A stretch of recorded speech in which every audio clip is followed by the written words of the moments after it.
He's president and founder of Bloomy, a leader in automated test and data acquisition and control systems for battery and BMS testing, as well as simulation, electronics functional tests for avionics and aerospace system tests, as well as grid storage test monitoring and control.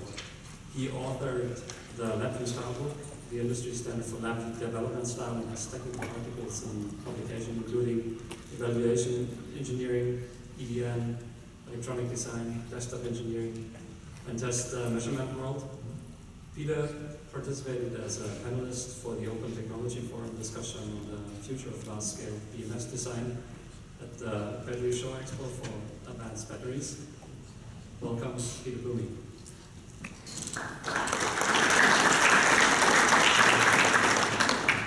Thank you very much. Bloomy provides highly specialized test equipment specifically for testing BMSs.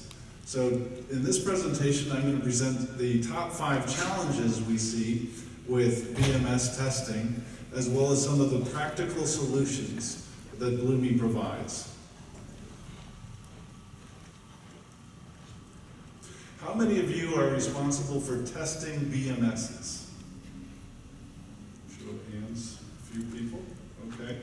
Is that in R&D, prototype testing? Anyone? A couple people. Validation? Okay. What about manufacturing? Anybody responsible?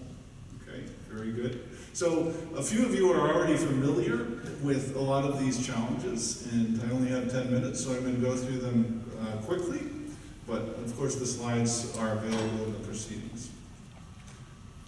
So challenge number 1 is, how do you comprehensively test all of the BMS's functionality? BMSs are designed to do lots of things in controlling and monitoring the battery pack. And all of these conditions are very difficult to simulate in a test environment. Number 2, how do you test without real batteries? Is anyone here using real batteries to stimulate your BMS in a test environment? Okay, so a couple of you, thank you for volunteering and admitting it. But so there are obvious challenges with using real batteries. First of all, you can't really be testing all of the functionality that the BMS is designed for, because it's just impractical. You'd have to have hundreds or thousands of batteries with lots of different types of defects and characteristics and so forth in order to test all of the functionality of the BMS. Also, the time that it takes to charge and discharge real batteries is just slow and impractical. And finally, the battery characteristics change with every charge and discharge cycle. So it's not a repeatable type of test stimulus. And a lot of people are using power supplies, resistors, and loads to cobble together a test system. And this is very common.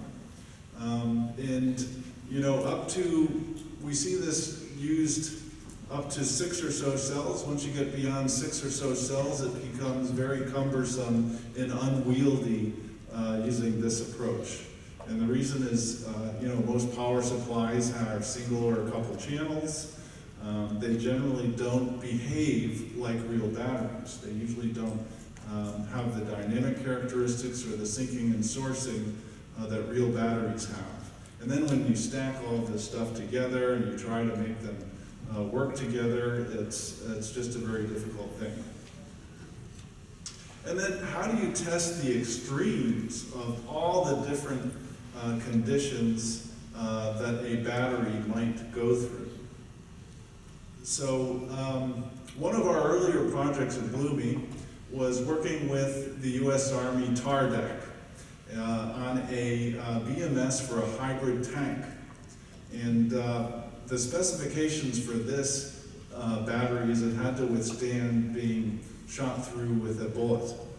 And so these types of extreme conditions are something, in some cases, you also have to be prepared in order to design for and test against. So number 4 is real-time algorithm validation.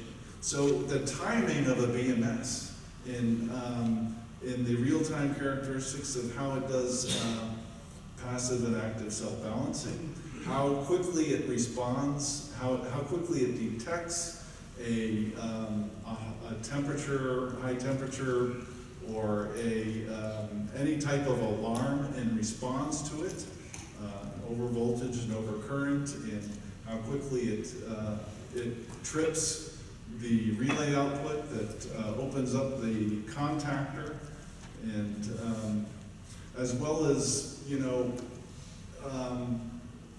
the fact that BMSs are becoming so complex, how do these different algorithms interact? How do they perform on the microprocessor, the PIC or the FPGA, or however they run? And so those interactions all need to be tested, and they need to be tested in real time, and the timing characteristics need to be tested.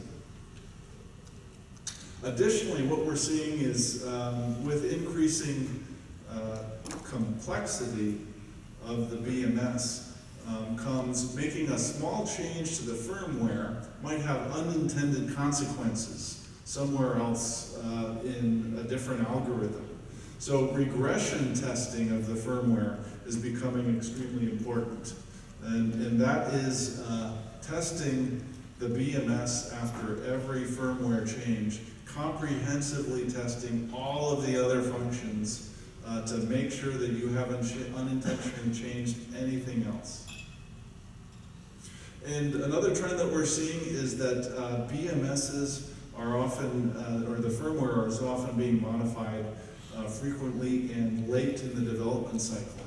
BMSs are so critical to the safety, the longevity, as well as the performance of the battery that, this seems to be something that is going to be optimized up until it needs to be released. And so having real-time algorithm validation and regression testing is extremely important. And then number 5, concurrent development. How do you test a BMS when the pack and the cells that it is designed for are also under development at the same time, concurrently? Also, the vehicle systems, the powertrain, and the ECU, and all the other components and subsystems are under development. Well, you need to model those, and you need to do hardware-in-the-loop testing. So some of the practical solutions that Bloomy has provided. First of all, the Battery Simulator 1200 is the fundamental building block in all of Bloomy's BMS test equipment. And it consists of a 1U enclosure with 12 independently programmable cells with programmable cell levels, voltage levels, 0 to 5 volts, as well as current limits per cell, 0 to 500 milliamps. It can sync and source current in real time, just like a battery does, and it has voltage and current readbacks. Very importantly, it has 1,000 volts of channel-to-channel and channel-to-ground isolation, which allows you to connect as many as 200 cells in series in order to simulate a larger pack. It has CAN bus communications and Ethernet, LabVIEW drivers, and it's FCC and CE certified. It's in use right now throughout. It's available and being used in North America as well as Europe, and we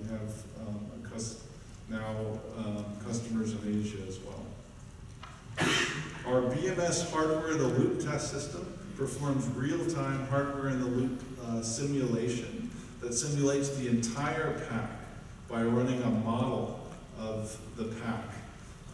It's simulating Sim, C++, inside a real-time operating system. It simulates all of the signals that interface with the BMS. In addition to the pack, that includes the ECU or the ESS controller communications, current and temperature sensor simulation. You can simulate drive profiles, charge-discharge cycles, and thermal runaway. And it's ideal for the type of firmware validation as well as regression testing that I mentioned earlier. The BMS validation system comprehensively tests all of the BMS specifications, both the functional as well as the environmental specifications. And so it controls multiple BMSs inside an environmental chamber. And it runs a recipe of test steps, and it's ideal for lab validation, on-and-off type of testing.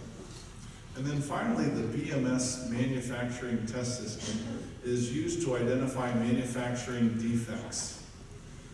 It does 100% testing of BMS masters and modules just prior to final assembly inside the pack in manufacturing. It also simulates the entire pack. It contains a user-friendly software interface designed for a manufacturing environment that simply lists the test names, the measurements, and the pass-fail results at each test step. It loads the firmware if that's needed as part of the final testing step. It calibrates cell monitors and current shunts, and it generates a test report.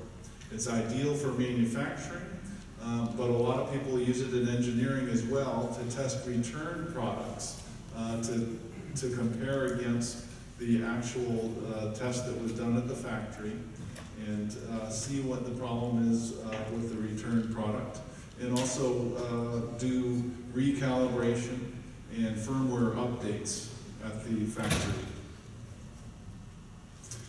Thank you very much. Any questions, feel free to contact me.